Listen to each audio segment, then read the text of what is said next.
YCP అధినేత Jaganmohan Reddy Bharatiya Janata party నేరుగా ఏమండో మత అంశాలు ఏం మాట్లాడు, కానీ కింద స్థాయిలో జాగ్రత్తగా నడిపిస్తారు. బీజేపీ తెలుగుదేశం బంధాన్ని హిందువులు ఐక్యమై మైనార్టీలను దెబ్బతీసే కుట్ర అన్నటువంటి కోణాన్ని ప్రొజెక్ట్ చేసేటటువంటి ప్రయత్నం చేసుకొస్తుంది ఆ పార్టీ. దానికి తగ్గట్టు వ్యాఖ్యలు, ముస్లింల రిజర్వేషన్ తొలగించేందుకు బీజేపీతో బాబు రహస్య ఒప్పందం చేసుకున్నారంటూ ఎమ్మెల్యేలతో మాట్లాడించారు డాక్టర్ గోపిరెడ్డి, కాసు మహేష్ రెడ్డితో.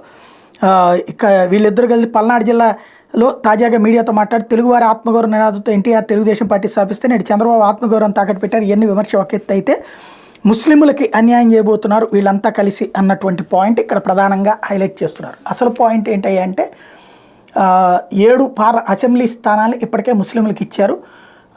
ఒక పార్లమెంట్ స్థానం కూడా ముస్లింలకు ఇవ్వబోతున్నారు. తద్వారా రాష్ట్ర వ్యాప్తమైన ముస్లిం ఓట్ల కోసం స్కెచ్ చేసింది ఇటు పక్కన వైఎస్ఆర్ కాంగ్రెస్ పార్టీ. తెలుగుదేశం ముగ్గురు మీద కలిపి 3 ఇవ్వడానికి రెడీ అవుతుంది. బీజేపీ తరఫున ఎవరిని బెటరు, జనసేన తరఫున కూడా ఎవరు లేరు. తెలుగుదేశం తరఫున 3 సీట్ల వరకు ఇవ్వడానికి రెడీ అవుతుంది. అలాంటి దశలో ఇదిగో మైనార్టీలకు వీళ్ళు అన్యాయం చేసే పార్టీని అని చెప్పేటటువంటి ప్రయత్నాన్ని ఇప్పుడు వైసీపీ వాళ్ళు తీసుకెళ్తున్నారు. అందులో బీజేపీతో జట్టు కట్టడం ద్వారా 4% ముస్లిం రిజర్వేషన్లు ఆనాడు రాజశేఖర రెడ్డి ఇస్తే దాన్ని సచ్చినట్టు అందరూ కొనసాగించారు. ఇప్పుడు బీజేపీతో పొత్తు పెట్టుకున్న తీసేస్తారని జనంలోకి తీసుకెళ్లే ప్రయత్నం ద్వారా బీజేపీని వెనక నుండి దెబ్బకొట్టే ప్రయత్నం చేస్తున్నది వైసీపీ.